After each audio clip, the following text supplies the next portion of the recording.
আসসালামু আলাইকুম, কেমন আছেন আপনারা? আশা করি সবাই অনেক ভালো আছেন। আমি সাফরিকে স্কুল থেকে আনতে যাচ্ছি। আজকে বাসায় এসে গোসলও করি নাই, কোনো কিছু করি নাই, একবারে বিকেলে গোসল করবো। তারপরে হচ্ছে দেরি হবো আর কি। বৃষ্টি হয়েছে, এই যে বৃষ্টি হয়েছে, রাস্তায় নাকি পানি জমে গেছে। যেটা না, রাস্তায় পানি জমে গেছে। সাবিনুস বলছিল সামনে তো রাস্তায় পানি, কারণ গাড়ির ভিতরে আবার কিসের একটা ভিতরে জানি পানি গেলে আবার গাড়ি বন্ধ হয়ে যায়, এটা হচ্ছে সমস্যা। আর ওটা অন্যান্য গাড়িতে মনে হয় উপরে থাকে, কিন্তু এই প্রোডাক্ট মানে আমরা যেটা কিনছি ওটা হচ্ছে নিচে, একদম নিচে, এই জন্য হচ্ছে সমস্যা। তারপরে যাইতে হবে, কি আর করার।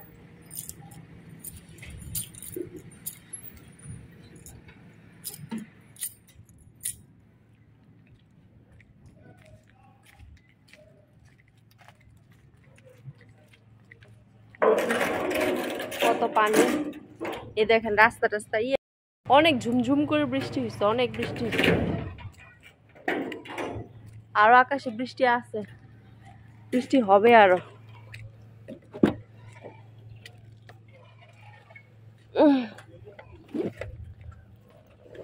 আল্লাহ, সামনে পানি। Sabinus, how we go now again if this car give problem? No, If this car give problem, we are not going to use. We just keep. no, no good problem. This is car. তো আমি দেখাই আপনাদেরকে। হ্যাঁ, পানি জমে গেছে যে।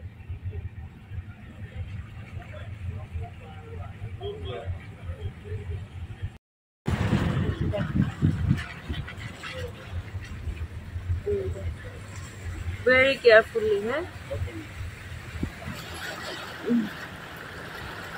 পানি কি অবস্থা, কোনো কথা। এই You go your full well, no, it's not going to fall. You be careful. কেমন একটা শুটকি তরকারি গন্ধ বাড়িছে, সবজি দিয়ে যে শুটকি রান্না করে তরকারি গন্ধ বাড়িছে।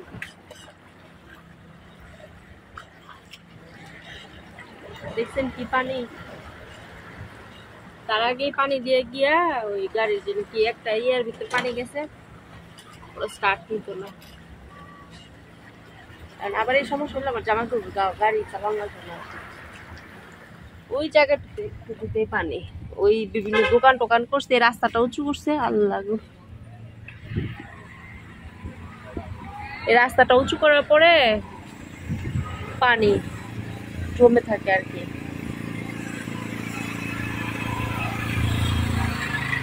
আর এই রোডে হয়েছে 6 মাস ধরে কারেন্ট নাই, ট্রান্সফরমার নষ্ট হয়েছে, ঠিকও করে না, সবাই জেনারেটর দিয়ে চলে। Now does your side have light? No, no light. No light.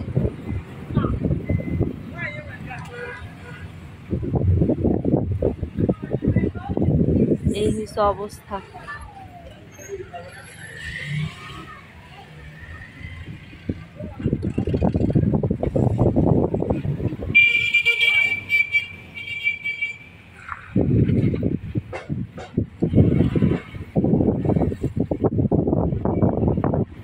আপনাদের সাথে আশেপাশে একটু শেয়ার করলাম। ওকে, কিছু ডাকলে লাইক দুষ্টুমি করে শর্ট তোমারে মারা শুরু করবো। আর ইউ নো, আমি শর্টনেসটা দিয়ে আমার ডিফেন্সে করতে পারবো, ইউজ করতে পারবো। ও বলবে অ্যাটলিস্ট আমি একটু জিরাফ না, অ্যাটলিস্ট আমার লেগ লম্বা না। আমি কই মানে তোমাকে বুঝায় তুমি জিরাফ, তোমার লেগ লম্বা। সাফিরা কইছে, সাফিরার স্কুলের কয়েকটা দুষ্ট ছেলে মেয়ে জিরাফ বলে, দুষ্ট ছিল। তুমি তাদেরকে বলবা তোমরা তো হচ্ছে ব্যাং ব্যাং, তোমাদের তো কোনো কোয়ালিটি নাই। আমি তো জিরাফ, জিরাফকে তো অনেক মানুষ দেখতে যায় চিড়িয়াখানায়, আর তোমাদের তো ব্যাং, তোমরা যেখানে খুশি সেখানে জন্ম নাও, গাতায় সাতায় গতা মতায়। আর আমি very special.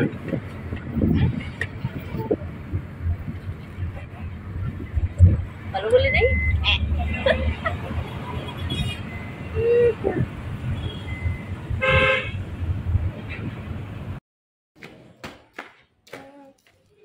Good morning, Sabir. Good morning, Ma. Good morning.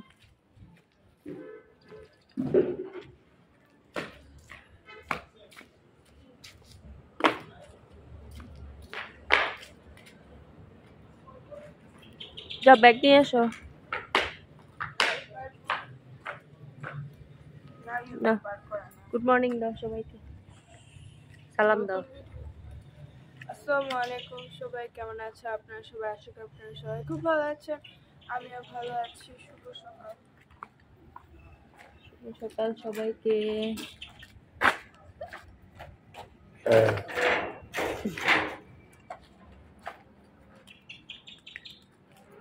এই সকালে রোদটা আমার ভালো লাগে না।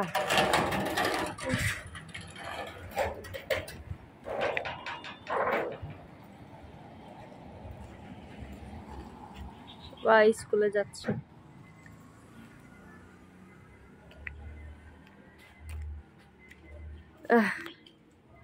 সকালে রোদটা আমার খুব খারাপ লাগে।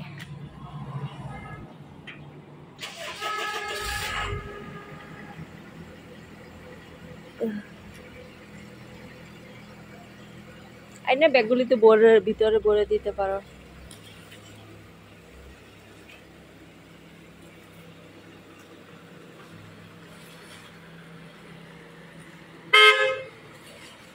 তরমুজ গাছটা খালি হয়ে গেছে।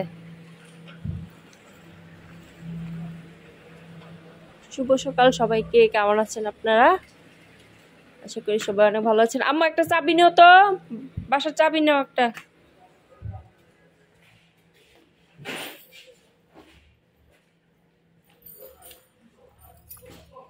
ওই যে উপরে স্কুল, ছোট্ট একটা স্কুল।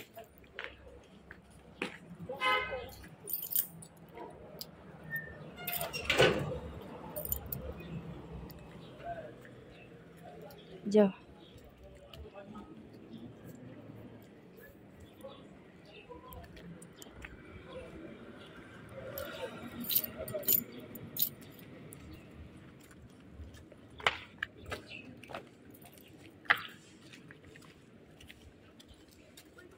হ্যাঁ যাও, তুমি যাও, উঠো।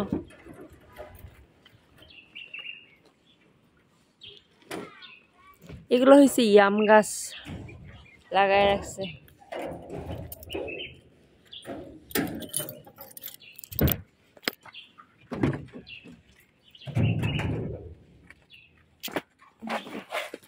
বিসমিল্লাহ।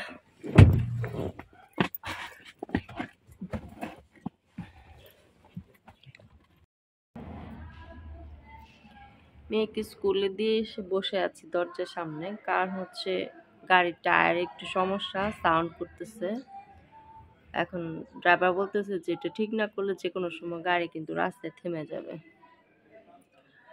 আর গ্যাস্ট্রিকে খুব ইয়ে করতেছে, সকালবেলা নাস্তা খাই না, বাট গ্যাস্ট্রিকের ওষুধ খেয়েছি। এখন কি যে খাবো, ব্রেড আছে, ম্যাকারনি আছে, কিন্তু এগুলো কিছু খাইতে, ডিম নাই বাসায়, আবার শপও খোলে নাই এখনো। শপ খুললে যে এখানে একটা ব্রণ হয়েছে, শপ খুললে গিয়ে ডিম এনে তারপর ব্রেড খাইতাম, ডিম পোস্ট করে। ইদানিং শরীরটা খুব উইক লাগে, প্রেশার মনে হয় খুব লো হয়ে গেছে, খুব লো হয়ে গেছে। মাথা ঘুরাইতেছে, সমানে সমানে মাথা ঘুরাইতেছে, খারাপ লাগতেছে অনেক। একটা ঘুম দিতে পারলে মনে হয় ভালো হইতো। ওই যে ড্রাইভার গেছে মেকানিকের কাছে, যে মেকানিক আইসা দেখবে যে গাড়ি ঠিক করতে কতক্ষণ লাগবে, আবার সাফিরাকে গিয়ে কি স্কুল থেকে আনতে পারবেন নাকি, সব কিছু মিলে আর কি জানতে গেছে ড্রাইভার, এর জন্য অপেক্ষা করতেছে। আপনাদের কি অবস্থা পুরা ভাইয়ারা, কেমন আছেন আপনারা? আমি বেশি ভালো নাই, শরীরটা, বয়স হচ্ছে দিন দিন, আর শরীরটা পোতায়া যেতেছে, পোতায়া যেতেছে।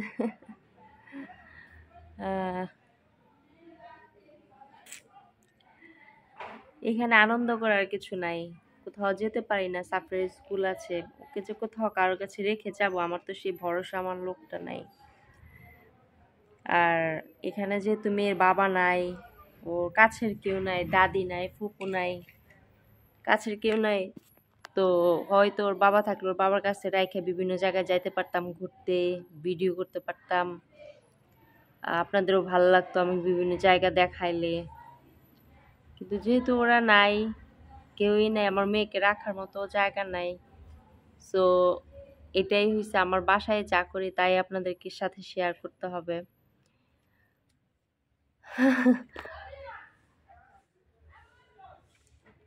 আসলে যারা ইউটিউবে কাজ করে বা পেজে কাজ করে তাদের হচ্ছে অনেক জায়গায় ভিজিট করতে হয়, অনেক জায়গায় যেতে হয়, নিত্য নতুন জিনিস দেখাইতে হয়, তাহলে তাদের ভালো লাগে, সাবস্ক্রাইবারদের বা ফলোয়ারদের ভালো লাগে, এটা বুঝি। কিন্তু আমার হচ্ছে হাত পা বাঁধা, আমার তো কেউ নাই এখানে। আমার মেয়ে তো আমাকে ছাড়া এক নিঃশ্বাসও নিতে পারবে না এখানে, আমার তো কাছে কেউ নাই। আহ, তো ওকে রেখে যাওয়ার মতো অবস্থা নাই। পড়াশোনা তো আবার প্রবলেম হবে যদি রেখে যাই, তাই আমার তো আগে মেয়ের পড়াশোনাটা দেখতে হবে। ওর এখানে হয়েছে ও একদিনও স্কুল বন্ধ দেয় না, ও কোনো স্টুডেন্ট স্কুল বন্ধ দেয় না যদি খুব আর্জেন্ট কোনো কিছু না হয়, খুব আর্জেন্ট। আপনার ওদের স্কুলে হয়েছে, এখানে শুধু ওদের স্কুলেই না, এখানে সব স্কুলে, সাফিরাতে এই পর্যন্ত 2টা স্কুলে গেল, সব স্কুলে কিন্তু একজন করে নার্স থাকে। তারপর হচ্ছে কোনো প্রাথমিক চিকিৎসার জন্য সবকিছু থাকে আর কি ওই স্কুলে, সব স্কুলেই। কারণ হচ্ছে একটা বাচ্চা স্কুলে আসলো, সে হঠাৎ করে অসুস্থ হয়ে যেতে পারে, না তার পেটে ব্যথা করতে পারে, জ্বর করতে পারে, বা তার মাথা ব্যথা করতে পারে, প্রাথমিক চিকিৎসার জন্য ওরা সব ব্যবস্থা করে রাখে। আলাদা একটা রুম করে রাখে, ওই রুমে 2টা বেড এবং একজন নার্স থাকে। ডাক্তার তো এনে রাখতে পারবে না, ওই অ্যাবিলিটি তো আর ওইটা তো করা সম্ভব না, বা সব স্কুলে নাইও। তো এর জন্য হয়েছে সাফরাদের স্কুলে হয়েছে একজন প্রশিক্ষণপ্রাপ্ত একজন নার্স আছে, আর হয়েছে একটা রুম আছে, ওই রুমে হয়েছে 2টা নাকি 3টা যেন বেড আছে, আর হয়েছে মানে এরকম প্রাথমিক চিকিৎসা সব ওষুধ রাখে। তো কেউ অসুস্থ হয়ে গেল যেন ওরা প্রাথমিক চিকিৎসা দিতে পারে, তারপরে কিন্তু সহজে বাসায় ফোন করে না, ওরা একটু অপেক্ষা করে যদি দেখে যে কন্ট্রোল করতে পারছে না তখন ফোন দেয়। কিন্তু ওরা তার আগ পর্যন্ত চেষ্টা করে, কারো একটু মাথা ব্যথা করলো, কারো একটু পেটে ব্যথা করলো, কারো একটু ডিজি ফিল করলো, তাদেরকে নিয়ে একটু রেস্ট করায় আর কি, বা একটু প্রাথমিক চিকিৎসা দেয়। এটা আমার কাছে বেশ ভালো লাগছে।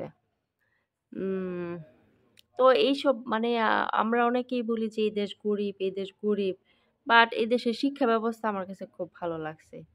এদেশের শিক্ষা ব্যবস্থাটা সুন্দর, আপনার ধনী হোক গরিব হোক সবাই স্কুলে যাবে, সবাই, মানে কেউ স্কুল ছাড়া কেউ নাই। আপনার আপনার 5টা 6টা বাচ্চা, আপনার অ্যাবিলিটি নাই, কিন্তু আপনার আত্মীয় স্বজন বা দূর দূরান্তের কেউ আছে, মোটামুটি অ্যাবিলিটি আছে, তাদের বাসায় দিয়ে দিবে। এবং যাদের বাসায় দেয় তারা কিন্তু ওই বাচ্চার পড়াশোনার সব খরচ, খাওয়া দাওয়া থেকে শুরু করে পড়াশোনার সব খরচ কিন্তু তারা উঠায়।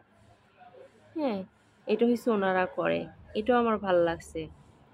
যেমন আমরা কিন্তু সহজে বাংলাদেশে আমরা একটা বাচ্চার পড়াশোনা, তার থাকা খাওয়া সব করব না, তাই না? কথা বলতে বলতে আমার হাজবেন্ড ফোন দিছে, জিজ্ঞেস করছে ড্রাইভার আসছে নাকি, আমি বলছি না, ও তো আসে না এখনো। বলছে এতক্ষণ লাগে না, একদম বাসার কাছেই। তা আমার হয়েছে মাথা ঘুরাইতেছে, বললাম না যে অসুস্থ, উইক ফিল করতেছি খুব। বলতেছে ডিম ছিল না বাসায়, তো বলতেছে যাও গিয়ে আগে ডিম নিয়ে আসো, আইনা নাস্তা করবো, তারপরে ও আসুক। তো যেটা বলতেছিলাম, হ্যাঁ, তো এইসব এখানে হয়েছে আপনার পড়াশোনার ভালো আর কি, পড়াশোনার এটা আমার পছন্দ, যে সবাই পড়াশোনা করে এবং একে অপরকে সাহায্য করে পড়াশোনা করাতে। যে পরিবারের ভালো পজিশনে কেউ আছে, মোটামুটি আপনি খেয়ে পড়ে আছেন, আপনার ছেলে মেয়ের সাথে আরেকটা বাচ্চাকেও তারা পড়ায় ফেলে আর কি, এরকম করে। যেমন আমার বাসুরের বাসায়, মেজো বাসুরের বাসায় সবসময় 1-2জন থাকেই, মানে 1-2জন থাকেই। এটা হচ্ছে আমার কাছে ভালো লাগে। তো আমি সবসময় যে দোকান থেকে জিনিসপত্র নিই এই দোকান মাত্র খুলছে, দেখি।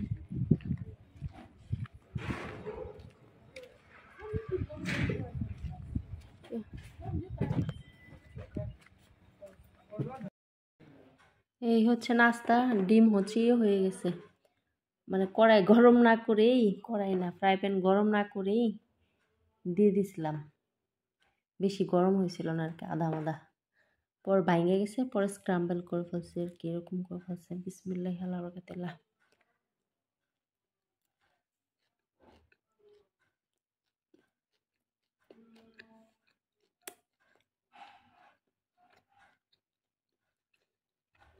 আমি এটাতে লবণ মরিচ কিছুই দিই না, এমনি আমার ভাল লাগে।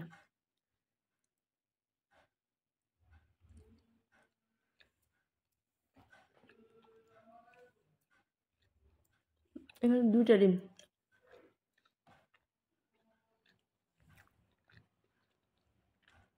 ঠান্ডা ঠান্ডা পানি।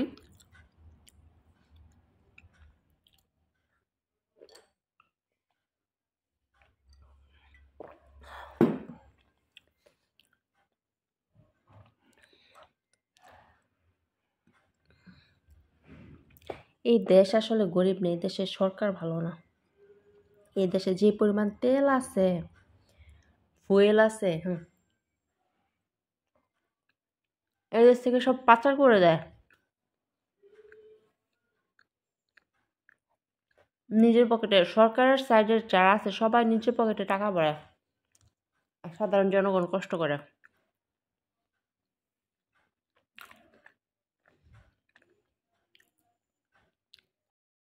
তো আপনাদের আপা হচ্ছে খাচ্ছে, আপনাদের আপা কারো আন্টি অনেক খারাপ লাগতেছিল, ঘুম থেকে উঠে গ্যাস্ট্রিকের ট্যাবলেট খেলাম, রাতেও যে হালকা পাতলা কিছু একটা খাইছি সে সন্ধ্যায়, তারপর আর খাই নাই। বাম হাতে খাই না, আমি ডান হাতে খাই, ঠিক আছে, ডান হাত। ফ্রন্ট ক্যামেরা আছে, এর জন্য বাম হাত দেখা যায়।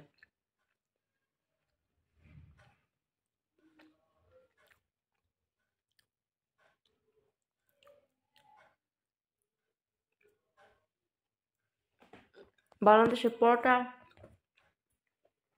সবজি খুব মিস করতেছি।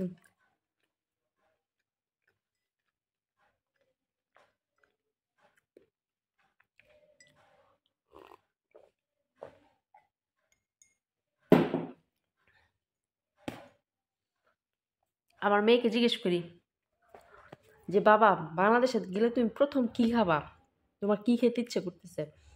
কয় আম্মু, প্রথম আমি খাবো হচ্ছে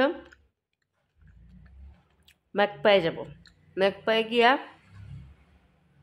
ও রুটি খাবে আগে, মানে পরোটা খাবে আর কি, পরোটা নান যত রকম রুটি আছে সব খাবে আগে। এটা বলে আমার মেয়ের রুটি হয়েছে অনেক পছন্দ, ও নানুর মতো। তো ওর ইচ্ছা ও বাংলাদেশে আসলে আগে ও পরোটা খাবে, ভাজি খাবে, মাংসর প্রতি ওর কোনো ইয়ে নাই, লোভ নাই, বা মাছও খুব একটা পছন্দ করে না। কিন্তু কালকে দেখছি, গতকালকে দেখছি ওর বাবার বলতেছে, ওর বাবা বলছে কি খাইছো, মাছ খাইছো আজকে? বলে না এখানে তো মাছ নাই, রুই মাছ নাই, ইলিশ মাছ নাই। আমার তো, আমি তো একটু রুই মাছ হলে, একটু ইলিশ মাছ হলে খাইতাম। ও একটু রুই মাছ হলে, একটু ইলিশ মাছ হলে ভাত খাইতো।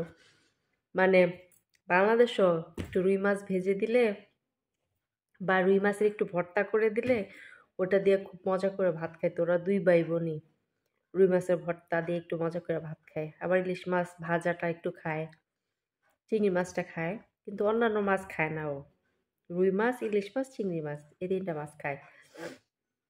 তোর বাবার কাছে সুন্দর করে বলে একটু রুই মাছ হলে, একটু ইলিশ মাছ হলে খাইতাম আর কি। আমি হাসতে হাসতে শেষ। বল বাবা এখানে তো এগুলো পাওয়া যায় না। দেখে আমার ড্রাইভার ফোন দিতেছে। তো ড্রাইভার আসছিল, ড্রাইভার হয়েছে খবর নিয়ে আসছে যে মেকানিক বলছে যে আগে সাফিরাকে স্কুল থেকে এনে রেখে তারপর গাড়ি নিয়ে আসো, তারপর আমি ওইটা দেখতেছি কতক্ষণ, যতক্ষণই লাগে। কারণ টেনশনের ভিতরে আর তো কেউ নাই এখানে যে জ্ঞান বার, আমি তো রাস্তাঘাটও চিনি না, যে আসছে সেও চিনে না, মানে আমি রাস্তা চিনি কিন্তু নাম জানি না। আমি যে সিএনজিওয়ালাকে বলবো বা অটোওয়ালাকে বলবো যে আমাকে এখানে নিয়ে যাও, কিন্তু নাম জানি না। এই জন্য হয়েছে, বলছে আগে ওকে নিয়ে আসো স্কুল থেকে, তারপর গাড়ি নিয়ে আসো। তো আজকে আপনাদের সাথে অনেক আলাপ আলোচনা করলাম। আমি কোনো সাজুগুজু করি নেই, এই জন্য আপনারা অনেক মনে কিছু করবেন না। আমি সিম্পলিভাবেই থাকি, এইভাবে আপনাদের সামনে আসি, মাইন্ড করেন না। যখন বাংলাদেশে যাব তখন সুন্দর করে আসব। এখানে আসলে আমার মন মাইন্ডও ভালো না। আরও পৃথিবীর কী অবস্থা হয়ে রয়েছে, পৃথিবী জুড়ে যুদ্ধ যুদ্ধ যুদ্ধ লাগতেছে। আমি বাংলাদেশে কি আদৌ যেতে পারবো? আমি কি যেতে পারবো? এই যে ইরান, তারপর হচ্ছে কাতারের উপর দিয়ে কাতার অনেকই খুব প্রবলেম হইতেছে শুনলাম। কালকে ফেসবুকে দেখলাম যে এক ভাই, প্রবাসী ভাই বলতেছে দোয়া করবেন আমাদের জন্য, কাতারের অবস্থা ভালো না, ইরানের অবস্থা ভালো না।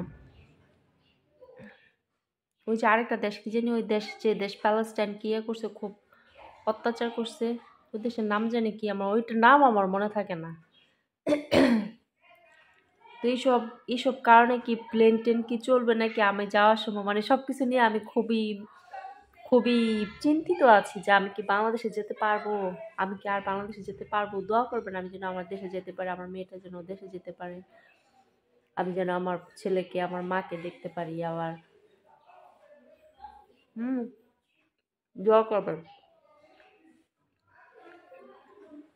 তো সবাই ভালো থাকবেন, অনেক অনেক। শরীরটা আপু ভালো লাগতেছে না, এই জন্য আজকে অন্যান্য ব্লগ করতে পারবো না, খুবই খারাপ লাগতেছে, খেয়ে একটা ঘুম দিব। সবাই ভালো থাকবেন অনেক, আর দোয়া করবেন আমার জন্য, আমার পরিবারের জন্য। আর আমি ভুলভাল বললে আমাকে ক্ষমা করে দেবেন। হ্যাঁ, খুদা হাফেজ।